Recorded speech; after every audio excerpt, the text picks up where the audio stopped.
Welcome to OTR's 4-year anniversary. 4 years, 120 full-length food history documentaries, and the vast majority taped in one city, Bangkok, the capital of Thailand and where we live. To find the locations we use in our videos, Daria and I do a lot of exploring. A lot.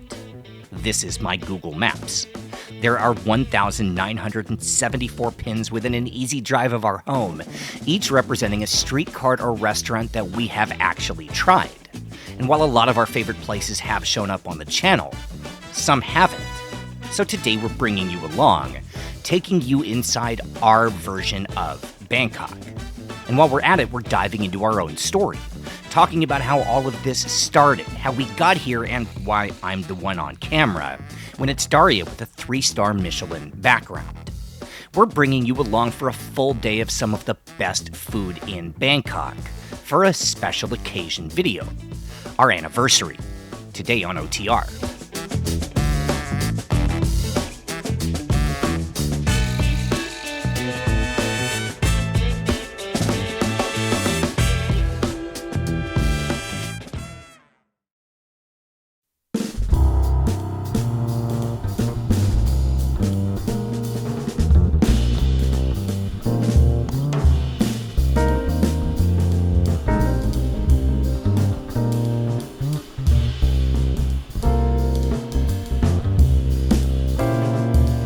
Since we launched OTR on August 16, 2022, we have filmed and produced 120 videos, 98 of which was shot at least in part in Bangkok.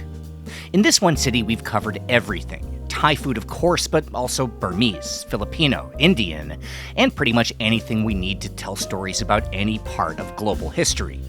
We've shot at some of the world's best restaurants, traced the food of ethnic minorities, and unraveled literal culinary mysteries. In just this one city, we've thrown ourselves into 1,000 different cuisines, eaten an outrageous amount of fascinating stuff, and then the camera stops rolling, and Daria and I go back to our normal lives. Just 2 of the 15 million people who call Bangkok home. The places we like the most do show up sometimes in our videos. We have this platform and want to support our favorite restaurants.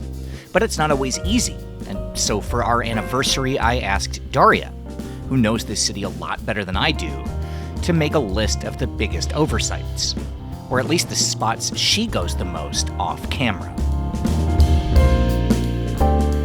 I spent an inordinate amount of time trying to figure out with this kind of weird seating setup, like looking at the camera, how do I look normal? I hope it's on the 0.5, so your legs are very long right now. I feel like I was like sitting like this, and I look at it, and it's like Kermit the Frog. So let me kind of explain how this is going to work, and then I'm going to turn this over to Daria. So basically, the only restriction today, the only requirement is, I'm still like awkwardly sitting here. The only requirement is that everywhere we film has to be somewhere that we've never shown before on the channel. And so I had Daria make her list, because when we're out exploring, all the places that we find to film, and we film everywhere, but we live here in Bangkok, all the places that we explore to film, it's us going together, and sometimes it's just you, or sometimes it's just me. Mm-hmm. And like behind the scenes, Daria is as big a part of, putting together the production of what is OTR as anybody. But we all have our lists of places that, like, I was thinking about this recently, how many videos we've done where the entire video gets built around the idea of showing off one place that we really like fall in love with. I had a couple that I actually jotted down on my phone. Like, our channel, a lot of the time, is really an excuse just to showcase a single place. Like, for example, the most recent one we taped in Bangkok as a standard video was the Burmese salads video. Yeah. Right? That one, we came up with the idea of that, how are we going to make a video that just lets us show off Shui Cayenne, the first place? Because that was, we just wanted to film there, and we liked that place so much, and we were able to figure out a concept of a video that let us work that in. Mm-hmm. The roti curry video that we did a couple years ago was because you and I found that place when we were at immigration one day. Yes. Oh my way God. Up there, and we're like, how are we going to possibly ever make a reason to film here? But this place is great. We are only there once a year. Luckily, no matter how much I want to be there more often, I don't want to spend more time in immigration. Yeah, exactly. So once a year, it's exactly right. A couple more. The one that we did last year with Dennis and Carol, where we were all in Daria, when we were choosing our favorite places for noodles. That one came about because I really wanted to showcase the Auntie Pien's next to the canal. And then the sad part of this also is that, like, I was trying to think of other videos we've done because of a single location. The one on Bangkok's Vietnamese was all about us finding a way, an excuse to shoot at that place called Nai Dam, the family's house up in Ramakaming. That's gone now. And allegedly, hopefully, rumor is they're moving to another location, which let's hope that's true. But this is the thing, is that, you know, you never know how long the opportunity is going to last to be able to showcase our absolute favorite places. Sometimes we just cannot think of a reason to work something into a shoot, or we just get so backlogged because we're traveling, we're filming, we have these bigger ideas that sometimes we just pass it by. So today, the task is simple. Daria has chosen a list of a few places that we have never filmed before that she really likes that we're going to show off. That's the plan. I just noticed that whenever you say Daria, I repeat and I say Daria. You did that like three times. Like Matt Damon. Team America.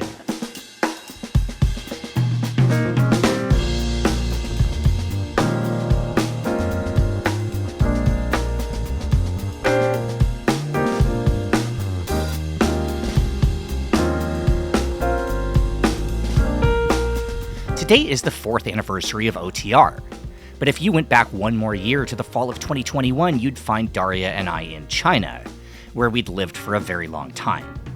I'll make it fast, but basically during the '08 economic crisis, I got fired from a job as a sportscaster. My girlfriend at the time couldn't get a job either, so she took a gap year and went to China to teach English. Long story short, I flew over to visit, and basically she left and I stayed. The early 2010s were a wild time in China, especially for a foreigner. Everything was happening and we were right in the middle of it. I took on a ton of random jobs, hosted food tours, did some voice acting, worked for a trading company, started a trading company, played in a rock band, and tried stand-up comedy. But really my obsession was Chinese cooking. And from the beginning, my life was almost entirely in the kitchen. I worked in a half dozen restaurants, then opened my own place in 2014. That would do well, and grow into a few more, then a few more. Daria Berdinskaya walked into one of those restaurants in Beijing in the fall of 2017 to try to sell me beer. I knew of her reputation before we met. She was the rock star on the other side of F&B, the beverage side, the face of Cheers wine as it grew into a national brand, and then sales manager for Boxing Cat, even after it was bought out by AB InBev. Anyway, it was with that company that she came into my place and we started a conversation that wouldn't end for the next 9 years. Almost literally. We stayed up for a full 72 hours after that first meeting, not because of romance, but because we were both degenerates. And in the words of a mutual friend, quickly became a negative feedback loop of bad but fun decisions. After 2 years of chaos, we left Beijing for Shenzhen and things got more serious. My career took off with a few big hits. Daria made a name for herself in restaurant consulting on branding and marketing. And before long, she was everywhere, working alongside the best in the business and even launching a restaurant with Christopher Costow, 3-star Michelin chef. By November of 2021, I had 2 separate businesses turning into regional chains, and Daria was at the top of the local food scene and managing a brewery out of Hong Kong. Life was good, and then one afternoon, Daria went in to renew her visa at Shenzhen Immigration. The agent at the counter took a look at her passport and told her, this is a direct quote, "Your application says you're an executive. You're a Russian woman. That's impossible. You're either a fake English teacher or a prostitute. Application denied." End quote. See you later. And just like that, we were gone from China. As much as this was catastrophic for our business, the more urgent concern was we needed to find somewhere to live, and fast. But this was at the height of COVID, and that was hard. As far as we could figure, on the entire planet, there was only one country that would accept an American, a Russian, and 2 dogs on no notice in the middle of a pandemic. And that was how we ended up in Thailand. We were so traumatized when we arrived that all I wanted was to rent a house on the beach, ride out COVID, and try to figure out how to get back to our lives. But Daria insisted that if we were here, we might as well give a chance to Bangkok. A city that might not be home, but at least apparently had some pretty good food. Let's get to our first meal.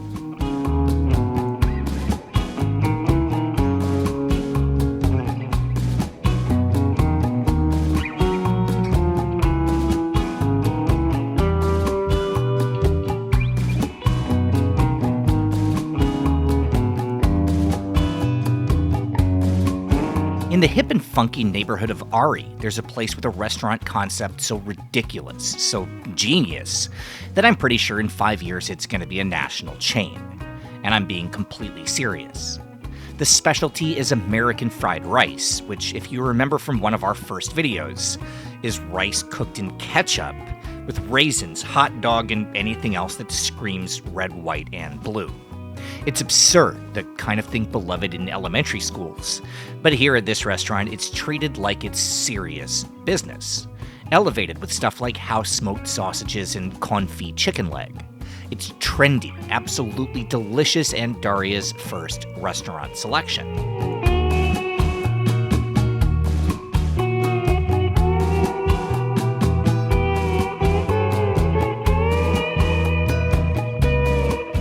So, very quickly, who are you? Where do you come from? Tell me your story a little bit. The story of Daria is as complicated as this plate of food. It's very diverse.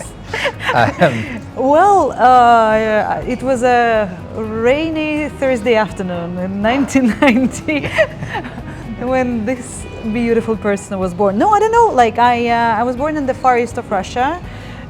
Very close to China, and born and raised during the worst part of 90s when Soviet just collapsed and nobody knew what was going on, and basically moved to China when I was 20 and never got back to Russia after that. Daria moved to China in 2010. Taking advantage of a short-lived program that gave scholarships to qualifying Russian students. She'd end up spending the next half-dozen years in the northeastern city of Dalian. My major was public administration. You know why? Because it was the closest to MBA. MPA, Master of Public Administration, was the closest to MBA, and I thought it was the same. I thought it was kind of the same, and I applied, and I got in. And apparently I was the only one who thought this way, because it was the most boring. Imagine learning public administration in China. They basically, like as a foreigner, they taught me how to stamp people at the border crossing. It's basically being like an immigration officer, but with a master degree. But yeah, it was nothing related to this. So I didn't prep you for this before and we'll continue this throughout the day. I didn't prep you for this because I just thought of this right now. My family's coming? Is it like, hey? You won't get this reference, but that old American TV show, This Is Your Life. Open up the curtain, behind comes everybody from your childhood. This child bullied you in grade 8. Basically. But real quick, I just wanted to ask you just like doesn't need to be 5, a few things to describe who you are before we eat. Obviously, everybody who watches the channel knows that you're a runner, because I am a runner. We kind of build our shoots abroad around your marathons. A dreamer, a joker. Anything else that you would like? What would be your, I don't want to say Tinder profile, because sitting here next to me, so that's the wrong way to look at it. But what would be your, I think, like, you want to quickly sum up what you like to do, who are you, what drives you, what makes you happy? And then we'll eat. Okay, I am a runner. Like I fight my demons this way. This is I do not have money for psychology, so that's my form of therapy. Number 1. Number 2, I like very dry literature. I do not read fan fiction unless it's Harry Potter, and this is like the millennial in me because I'm listening it for the 5th time. Not fan fiction, just fiction. Just fiction, yeah, not fan fiction. It's like you're not reading Harry Potter fan fiction. Fiction. Well. This is Daria's 3rd language. That's another thing that we should point out. Yeah. Fiction, yeah. Mm-hmm. So I like very dry literature. So almost no fiction unless it's Harry Potter. And fact number 3 is, God, you should have prepped me for that.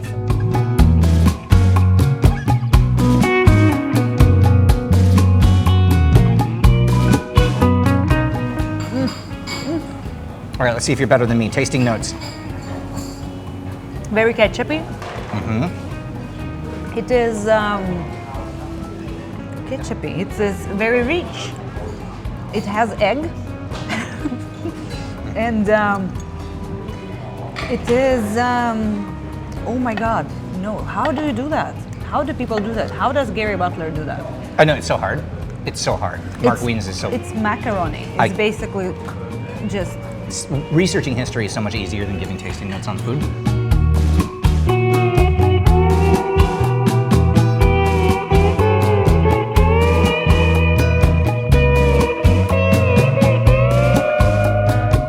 There are a lot of reasons why Bangkok is consistently ranked as the world's best city for food. I would submit that one of the biggest is the fact that you can do a place like this without worrying about the risk. There's no need to play it safe. You can make a profit on any crazy concept because 80% of all meals here are eaten out instead of cooked at home. So there's always a potential market. The middle class is growing every year, always looking for new stuff to try.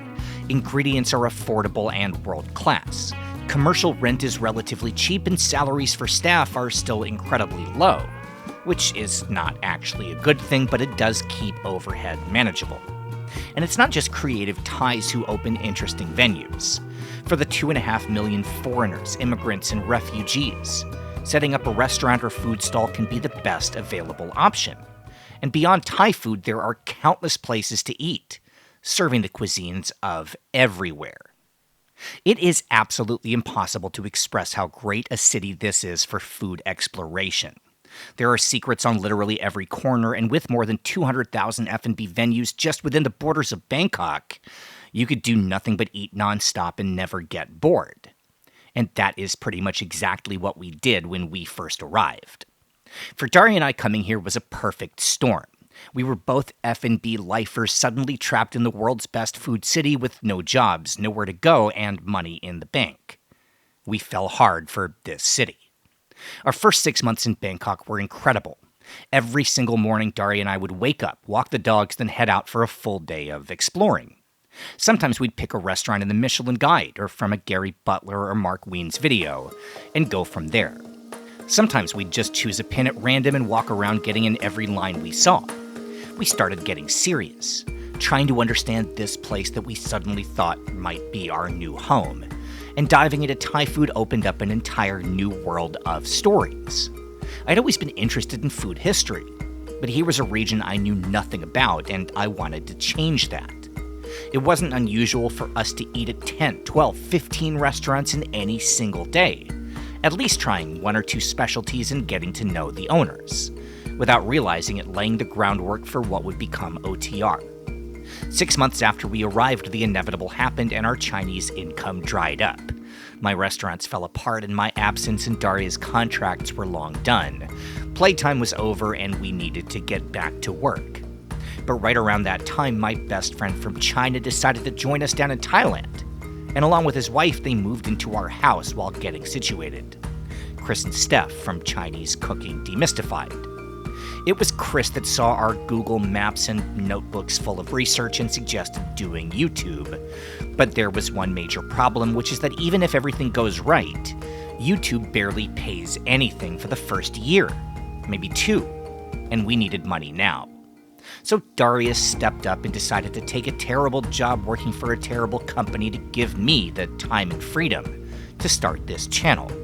Chris and Steph helped out with gear. My friend and tennis partner Anand Khandelwal stepped in as our very first and only investor. And on August 16th, 2022, we pressed upload on our first video. And that's how all of this began.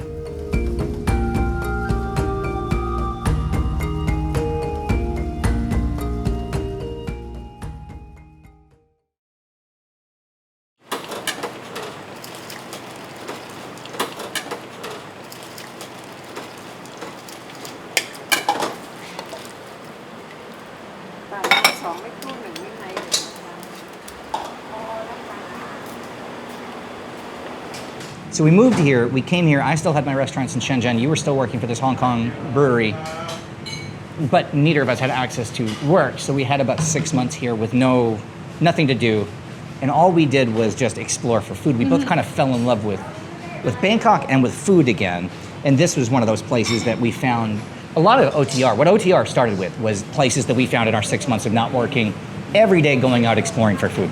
So easy to host the video this time when I don't have to talk. When you don't have to talk. Okay, so take me back to those 6 months and kind of like this restaurant specifically kind of. We were very hungry, both figuratively and like literally for food, because we were in Shenzhen, and with all love to Shenzhen, it's not the best food city on earth, at least for me. And during COVID, the border was closed to Hong Kong. So we couldn't really travel much, and we were so locked in our work, so we didn't even explore a lot. So whatever Shenzhen had to offer, we basically skipped it. We never had it. And for once, we had free time.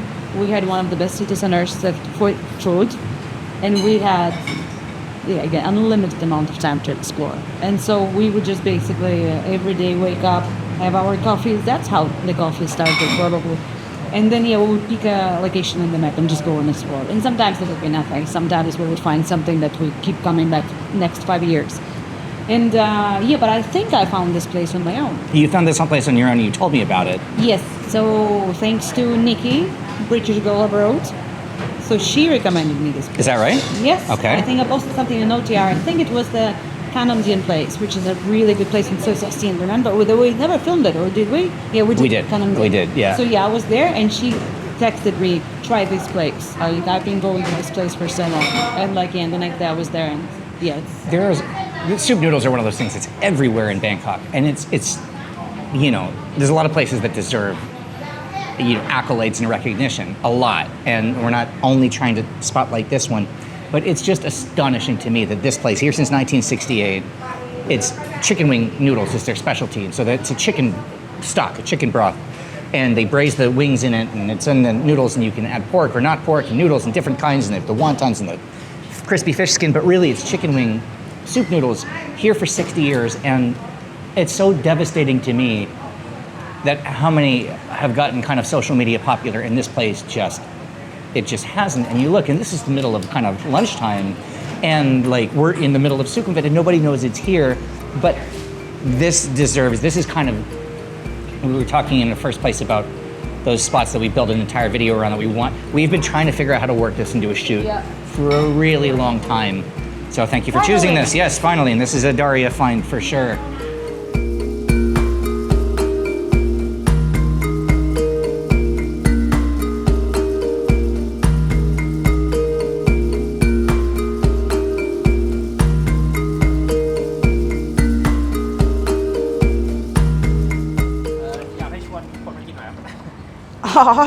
เชิญเลยนะคะ เพราะว่าร้านสายน้ำผึ้งก๋วยเตี๋ยวเป็ดไก่สายน้ำผึ้งค่ะอยู่ซอยสายน้ำผึ้งค่ะเปิดมา70 กว่าปีได้แล้วค่ะ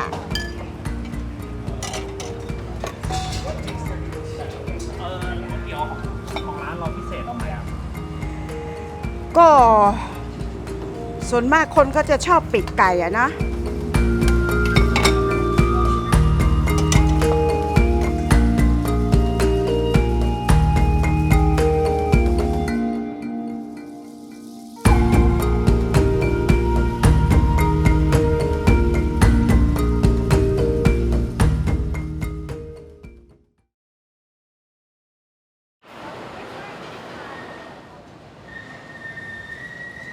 So we are in Sathon right now.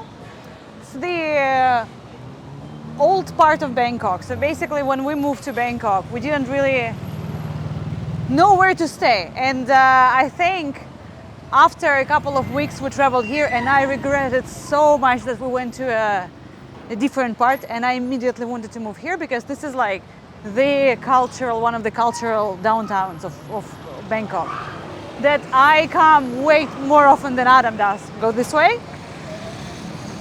And later, of course, when you see, it's so loud, it's so bustling that probably it's not suited for everybody else, but it's a nice place to visit. I still like it a lot even after 5 years. I don't know if I would move here because again, it's so loud. I don't know if the mic is picking this up, but come here sometimes.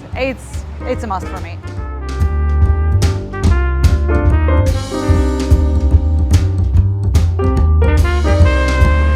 And yeah, so we are in the middle of the day right now. So we started from another coffee place, but I'm gonna bring you to my another favorite coffee place called Sarni's. As we said earlier, that we try to bring more businesses to people. This place, I think, doesn't. That's the only one that doesn't need any advertising because they're quite successful. The owner is a good friend of mine. We are runners. We're all in this high rocks bullshit and all this fitness community. So we've been knowing each other for quite a while. And and I just like this place. This is, again, we have one next to us. There is one, I think they opened in Singapore. That's their regional location is, and a lot of places all over Bangkok. But this is the one that, if you come to visit us in Bangkok, that's basically where we usually start, from this in Sathon, Sarni's. And then we start our, and then we'll start our way for the whole day. But the first coffee should be in there. I think that's it. Oh, how does Haawm does that? I really can't even imagine.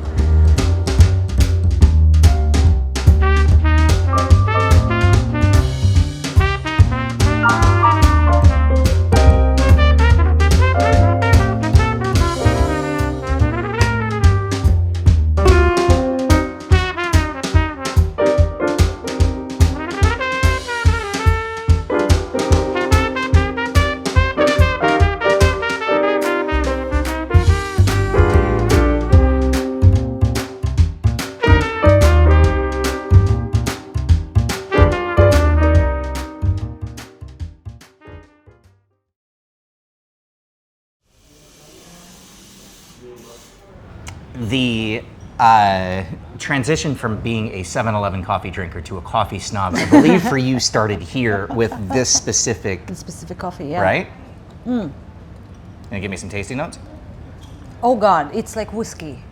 An alcoholic in me loves it so much. That's before that, when it's exactly the same when you try your first really good Malbec or first really good Sauvignon Blanc, when you know nothing about wines. That was this Honduras blend for me.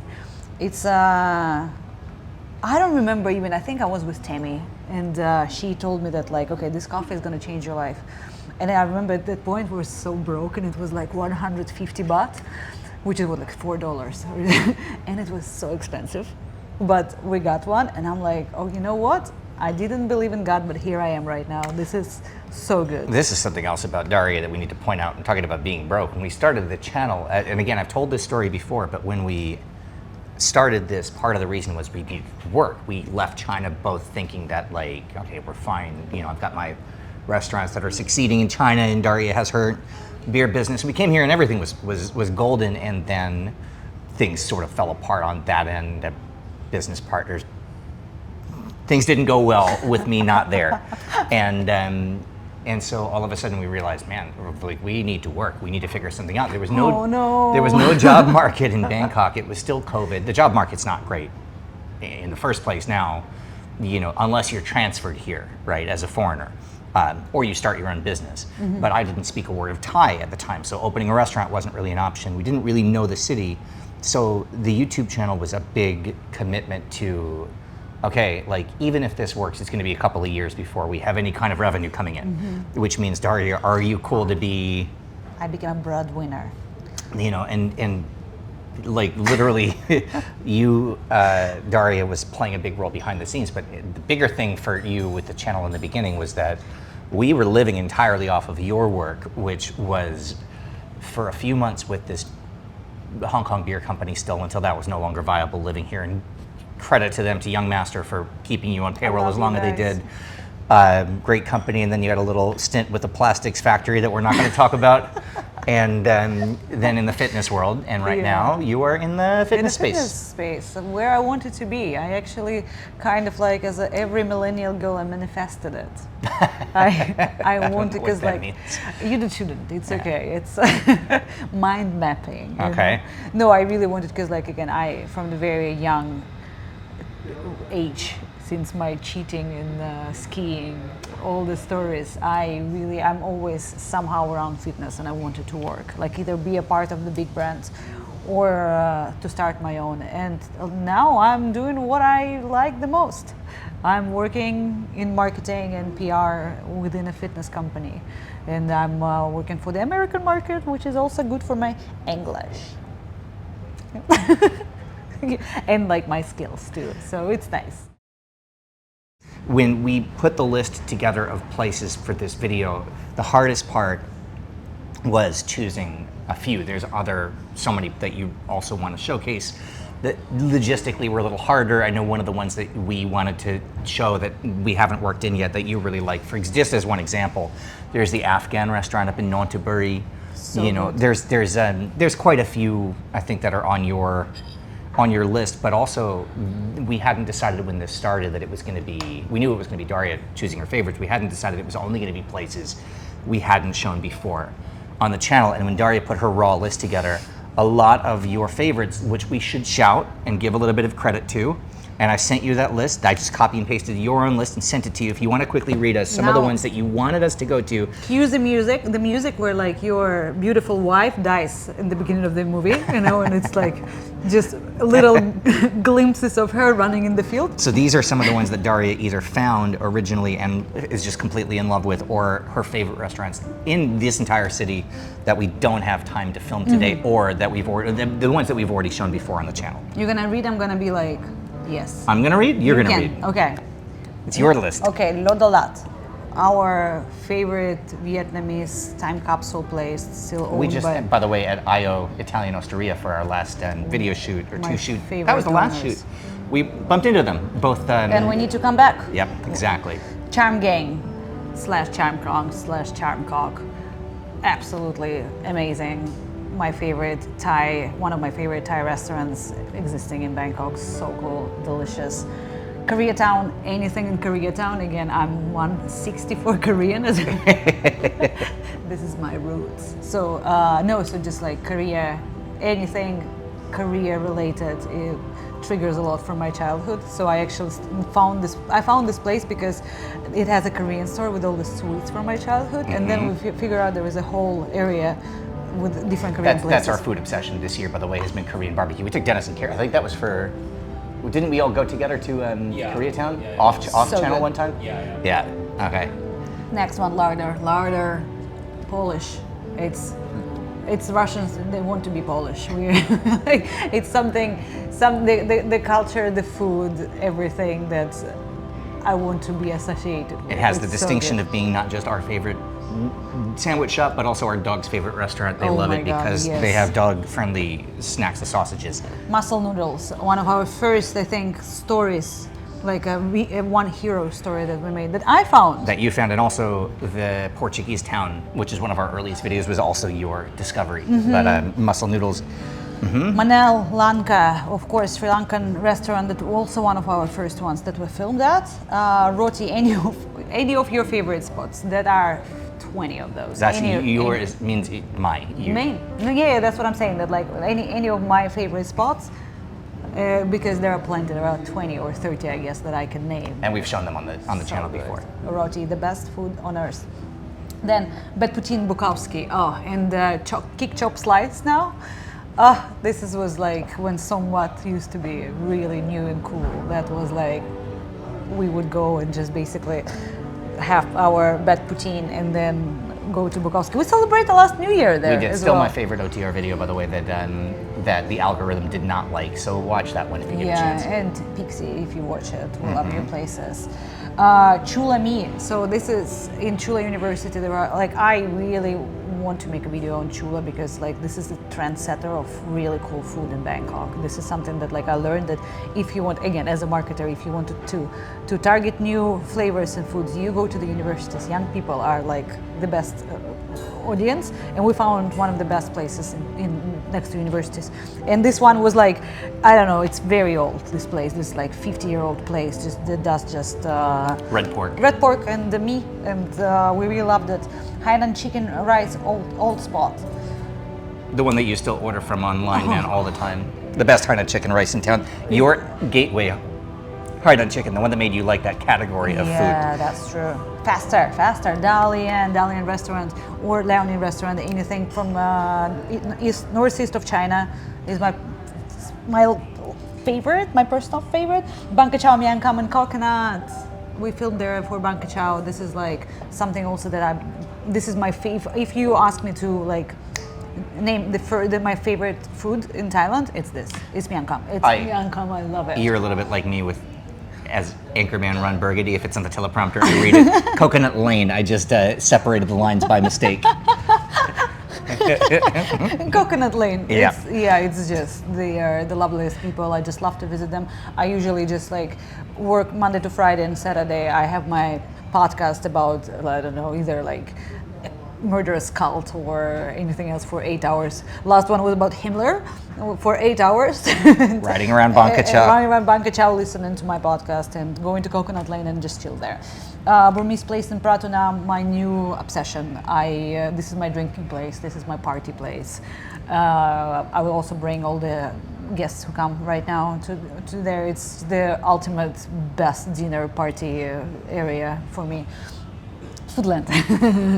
Foodland is like, this is my little, how do you call it, like secret spot that I love. Not so secret spot. It's really good. I don't eat much because, like, again, I'm gonna get asphyxiated and die in Sarnies. Oh, more for me. Isan Ramaphore. This is also one of our. Well, this was my find too. Remember? I was passing on Ramaphore all the time, and I saw this place. Was it? And I really liked it. Yeah, and our Isan place. That's it. There are so many more, but this is just a short list. The ones we need to tip the cap to in a video of Daria's favorites. You told me to be like not too fast so we can show, but like you were going to. I have the mental clock of how long a song is going to be. If you wanted that song to montage behind it, like we have about a 2.5 minute clock. All right, let's drink our coffee and get on to the next snack. Yes, the rain is over. I think so. Yes, perfect.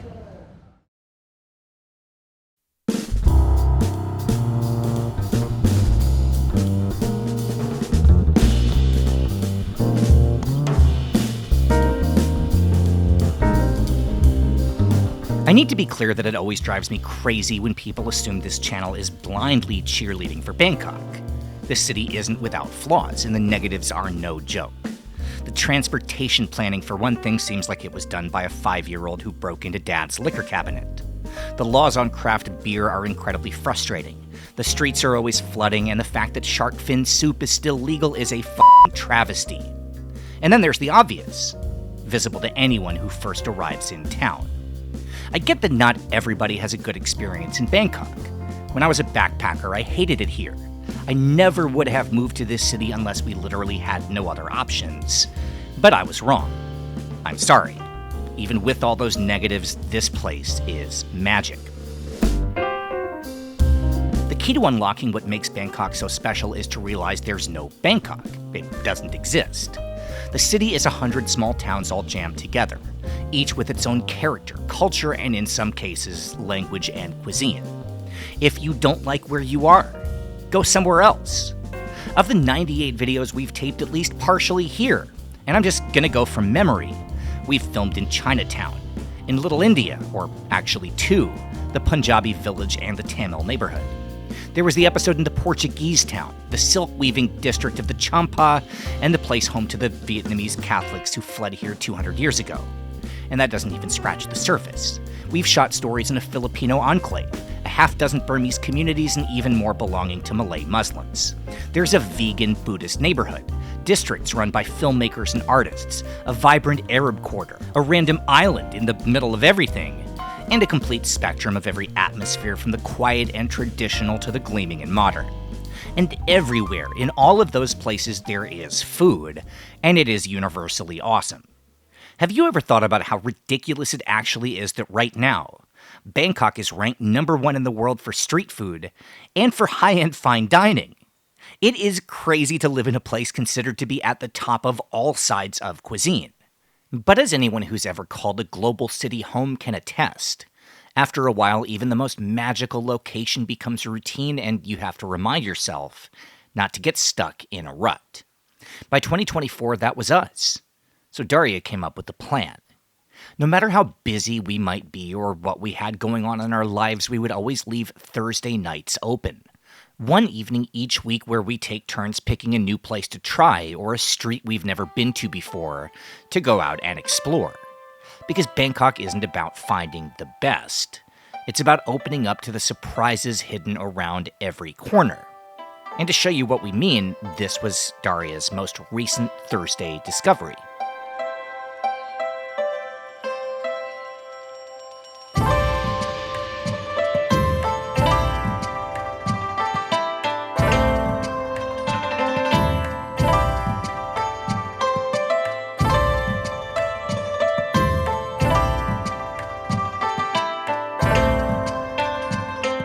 Welcome to, well, I can't actually tell you.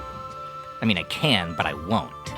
The boss at this tiny hole-in-the-wall serving Hiroshima-style Okonomiyaki asked us not to reveal their exact address because finding this the easy way means you wouldn't enjoy it as much as we did, stumbling into a real hidden gem. In a way, even though this isn't Thai food, it doesn't get more Bangkok than that.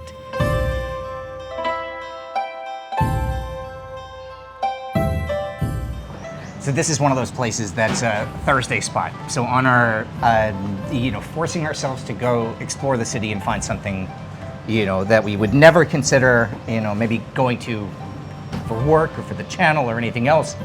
But on Thursdays we have our date night. This is one of those that we stumbled into one time. Our working hours are very different, so we don't really have weekends together. So we decided to pick one day a week, every Thursday, to explore new places. And this was one of them. This was one of them, but we are sworn to secrecy because this is a speakeasy, so you'll have to use your GeoGuessr context clues to figure out where we are. I opened this up on Patreon to anybody who wanted to ask questions. So Daria, so we have a few that were sent in. I should have probably prepped in advance to scan through these, but God. I'm going to read you some questions. These are sent in from viewers directed at you, and I'll go in order that they were received. This is from Blabberhoof, I believe, real name Wolfgang. I have one question. Did you ever expect to be involved in a project like OTR 10 or 15 years ago? And then there's a second part to that one question, and there's a third part to that one question. So it's really three questions. Okay. But it goes, how anxious did it make you to do this? Or did you think to yourself, let's just try it and wing it?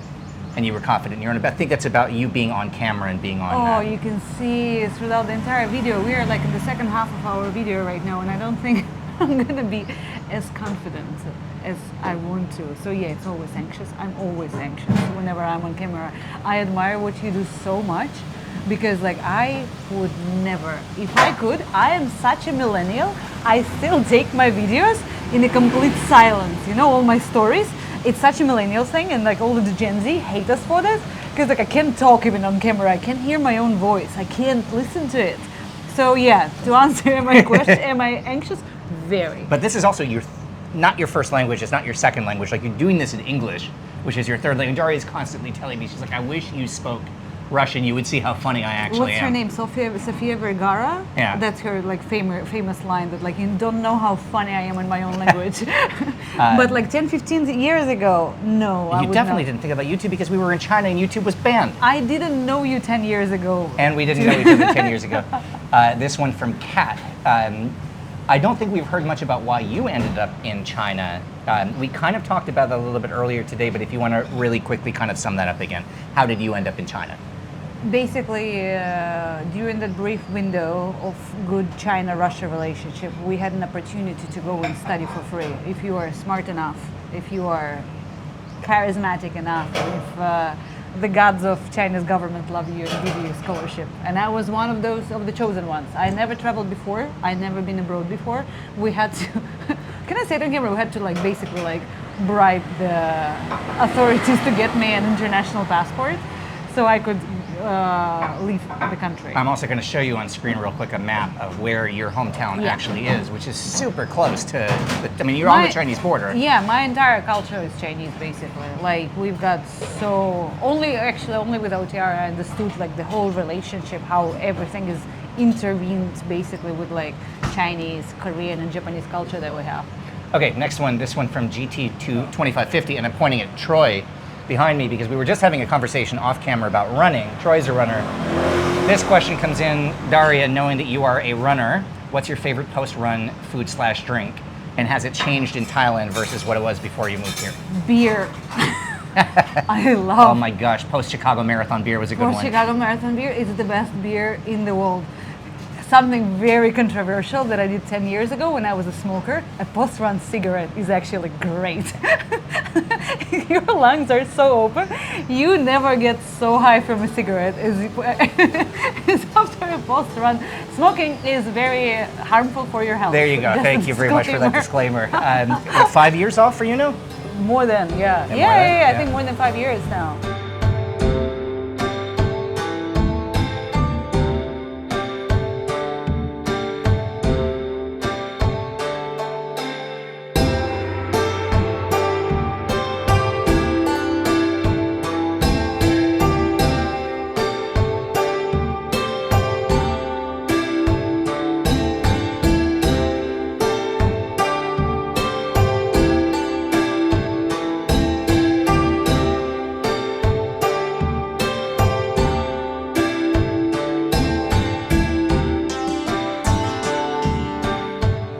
Okay, we weren't done with questions. I'm going to pick up where we left off. We just had to pause, so we made sure we caught some of this cooking. You were like Bangkok's such a cool. mid-sequence.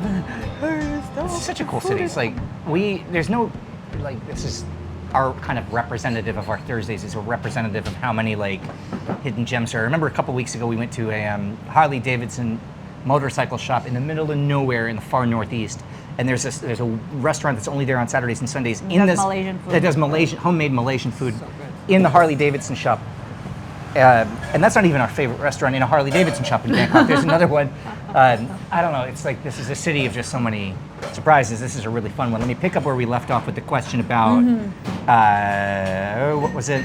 My wife Kanyana asks, as a Westerner, what kind of Thai flavors or tastes do you find challenging? And what kind of things did you not like at first but have grown on you slowly over time? In Thai? Yeah. Clara. Yeah, I knew you were going to say that. Yeah. That's like probably. And I don't know if I grew towards it. I think with chili time. has grown on you. Chili, I was like the weakest. Sathon, have I won you over on Sathon yet? Sometimes, like very rare occasion. I think, like all the spicy food, like the southern food grew on me a lot. Yeah. I couldn't really tolerate it first, just because it's super spicy and it's a different spice. I can barely tolerate any spice. I'm a boring spice out of Spice Girls, so but I'm getting better. Okay, next one, Psychophile. I'm curious about the languages Daria speaks. If I recall correctly, there was one video where the credits had you listed as a translator.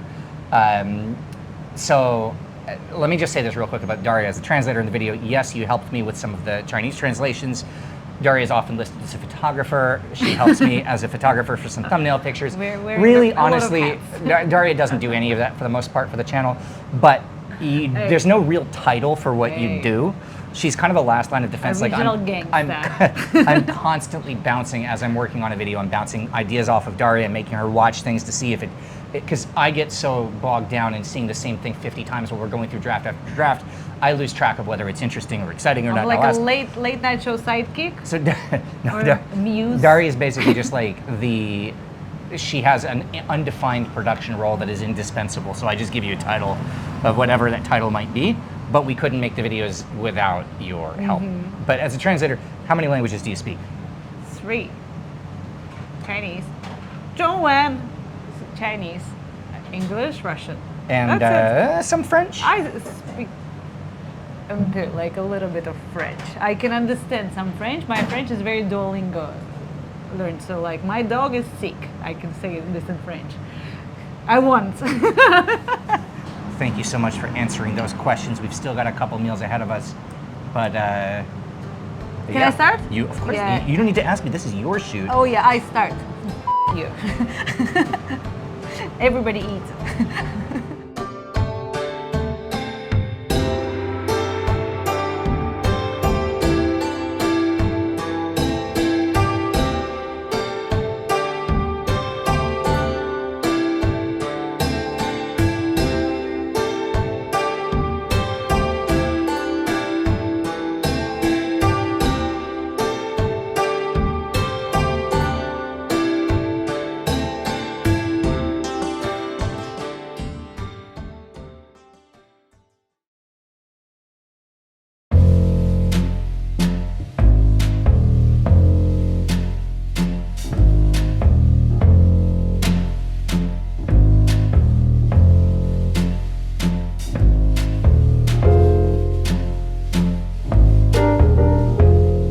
going to get philosophical for a second because it, we're already way off the rails and putting it all out there.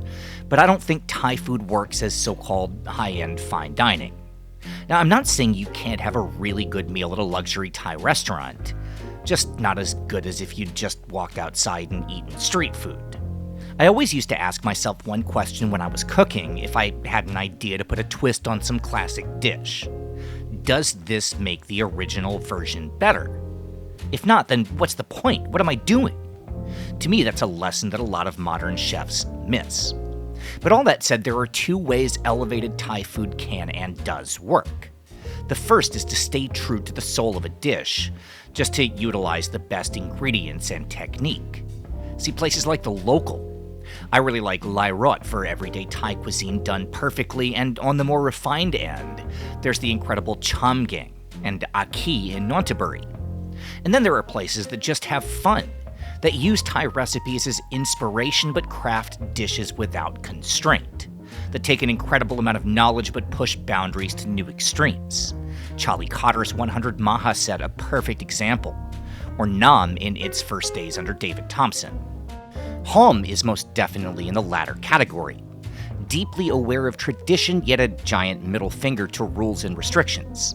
Classic enough to win over the local community, but the kind of place where on any given night, you might run into a famous pop star. And for us, it's just one of our all-time favorites.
Chef, first of Hello. all, we're off to a very good start. Not bad, eh? Yeah, I would ask you like specifics about the menu, but by the time anybody who's watching this comes in here, it's gonna have changed anyway. We're gonna change it next week. Yeah. I think, yeah. But, We're gonna try to change it next week.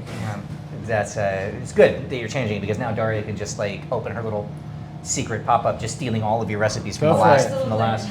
That's what people. I'm pocketing literally. That's what people in London do. So it's okay. We can do that. I wanted to ask you real quick before, yeah, that is, dude, in China, my first restaurant that I ever was a part of opening, like we were successful for the first month we were open. Car dealership right next to us goes out of business. Somebody rents it. Big curtain goes up. They opened up a carbon copy of our restaurant Shit. right next to ours, immediately next door. We were called Frankie's, American Barbecue and Bourbon Bar. They were You and Me America Bar.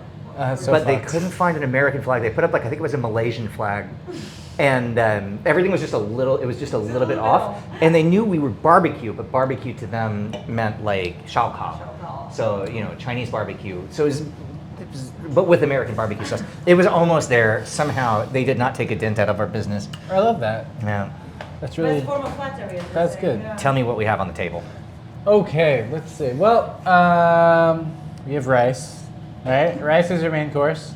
Everything is a side dish to rice in Thai cooking. That's the most important thing to do. So I always tell people, especially when they're American, you guys aren't American though. You're Canadian, right? No. I'm from Charlottesville, Virginia. Me? I am- Okay, you're yeah. American. Okay. It is the Orlando, Florida of Central Yeah. Virginia. Okay, yeah. So I always tell, don't do the Thanksgiving plate. So don't take a little bit of everything and put it around your rice at once, because that is going to make a big mess. So I think everywhere else in Asia, especially Malaysia, Singapore, Indonesia, they do that. Sri Lanka, but Thailand specifically, you want to bring one at a time to your plate. So everything, your rice is treated nicely. So we have really nice rice. We get it from my friend Shane. It's from Mutka. I can say I would never say it right. I'm not gonna try. But it's really fragrant. We got a little bit of jasmine water. But today our side dishes to the rice. All right, we have a relish of bilimbi, or it's kind of like a baby star fruit, same family. Pounded with some dried anchovies that are deep fried, some shallots, garlic, and chilies. This is actually Dong's relish completely. By the way, not to interrupt you, but is bilimbi and starfruit in the same family? Yeah. I didn't know that. If you look at it, you're like, oh, that's a baby star fruit. Interesting. Yeah, Okay. yeah. Yeah, fair enough. So this is Dong's relish. It's very delicious. That's why we're gonna take it off soon because we're very used to it's safe for us. But you eat it with the vegetables on the side. So we have some rose apple, some sathon, some stink beans, watermelon, half-ripe mango, chamoy leaf, and hog plum leaf. And then today we have some chicken thigh that's been just rubbed with spices and deep fried. Those three all go together. You'd have something fried with that relish. Stir fry squid with curry leaves and black soy. Finished with some fried shallots just mixed in. A dry tomka of duck breast with some green chili jam and grilled mushrooms. So tomka now, when you have it, it's just like tom yum, but it's got coconut milk in it. There's nothing that's very like ka about it. Ka is the galangal. So what we do is we take the galangal and we juice it, and then we simmer it with a little bit of coconut cream until it thickens, and it's actually thick from the starch in the galangal. Galangal has a ton of starch in it, so it becomes like very thick. And then we just finish it with the duck breast. Then we marinate with some galangal powder, and then we grill until the fat renders out nicely. And then chili jam is green because we have enough red oil on the table, so we just don't want to repeat things too much. So we use the green chilies instead of red. Then we have a Penang curry, smoked beef cheeks with salak, which is a snake skin fruit, finished with some bitter orange zest and Thai basil. And then at the end is, I think, everyone's favorite right now. We have a salad of boiled cassava leaf that we smoke very lightly, and then we make a dressing of lemon basil, smoked fish, lime juice, fish sauce, and some grilled tiger prawns. We finish with a little bit of torch ginger flour and some ginger powder.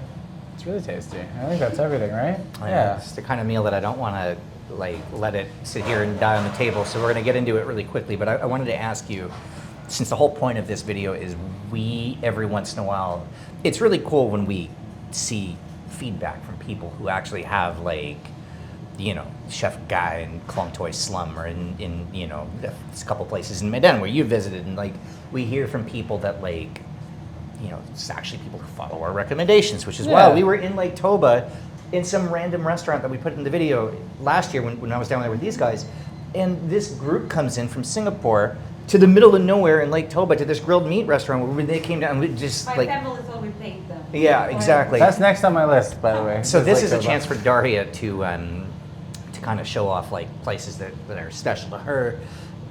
I'm curious from your standpoint as a guy who obviously when you're in the restaurant business, most of the time you're locked into your restaurant. You don't get that much of a chance to go out and explore, but in this Bangkok or Thailand community, and actually I'm going to expand that question beyond Bangkok because you were recommending to us, a couple of other places that we should visit. Who would you want to shout? I don't want to make you kind of focus too much on specific restaurants because then we always miss something. No, it's okay. But whatever first thing that comes to mind for you, and places in this city, and then kind of beyond. I could go on about this. So there's a million street food places that I don't know the names of. That I've been to that I loved, and or mom and pop shops that I recognize. And the thing about Thai food is that it's so based on that, because it's what Thai food is, so much based on what people remember, and they have there's no point of reference, and that comes from me too. So much stuff that I don't remember the name, I don't remember who cooked it. I just know that it blew my mind and I loved it. As far as chefs, now I think the chefs that I respect the most and that I appreciate the most are the chefs that recognize that and the importance of that, and are also just doing their own things with it. Because Thai food and Thai culture needs to move forward, and we can't move forward if we're living in the past and just being it's always been done this way, so we're going to do it this way forever, right?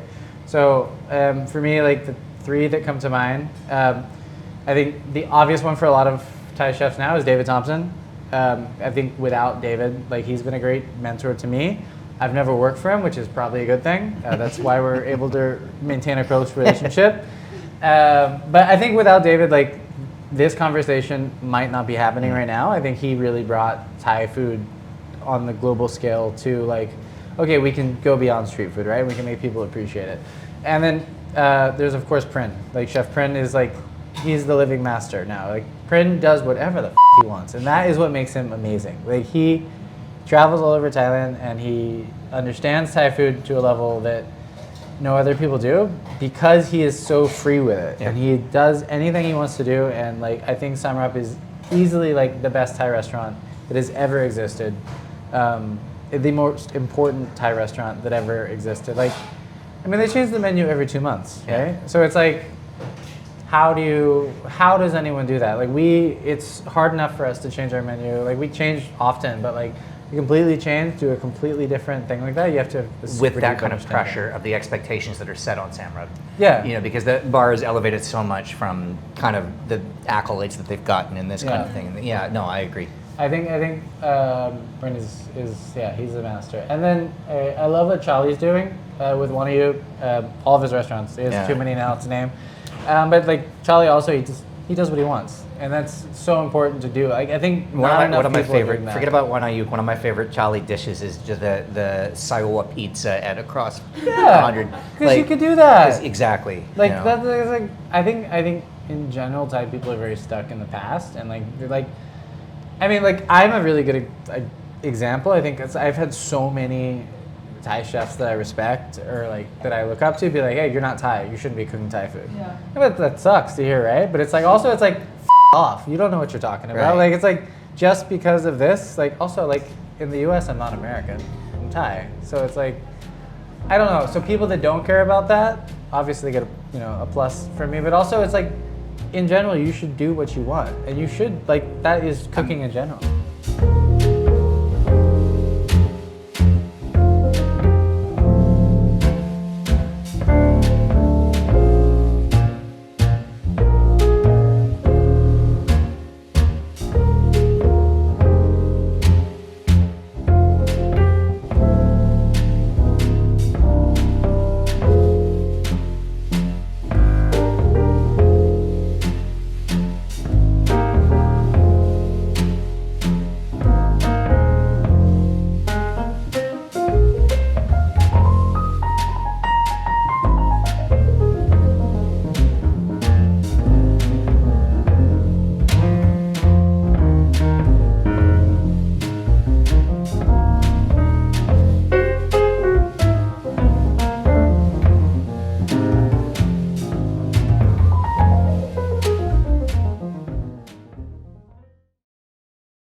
Well, Daria, thank you for taking the captain's chair today. Never again. First of all, thank you. It was a good experience. I'm off. Oh, this is so hard. Well done. Well done, you. What did you do that was difficult in this? Just like in general, looking at, I'm also like weirdly looking at the camera. You all are the looking time. at the camera a lot. But I'm like, breaking the fourth wall sometimes, like Jack Nicholson, So, does Jack Nicholson break the fourth wall? Somebody says that like he does it because he doesn't know how to act. Cut this. I like Jack Nicholson. I'm talking to your followers. I'm talking to the guys, everybody. And Daria. You don't need to knock. Come on in. Thank you. All right. Thank you very much.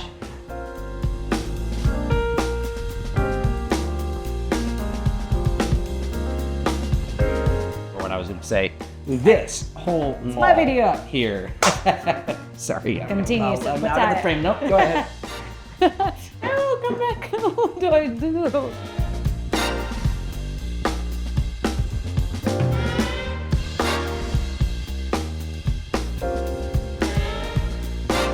All right, let's eat potato salad. Sorry, I'm not the one who gets to say that. This is your video. Cut.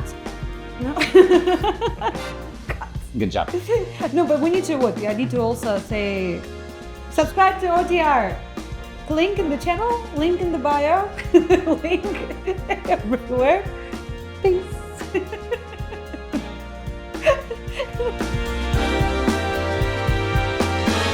Subscribe to OTR. Link in the channel. Link in the bio. Link everywhere. Peace.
Thank you for all that you all do. That's what I'm saying. That like. I'm so lucky to do this for a living and to have you guys along with this. Thank you for having us. Oh man, you guys are fantastic. I think your work elevates everything that we do. Well, we need to make a proper dinner Toast. when. Oh, a dinner off camera? Off I know camera, they yeah, can eat yeah. while food is warm. Did you just say this post because we were on camera? What? Did you just do it because we were on camera? The toast? The we're not toast, and recording then, like and then like when the camera is over, he beats us. This is Please. Are you gonna do like these? The sign.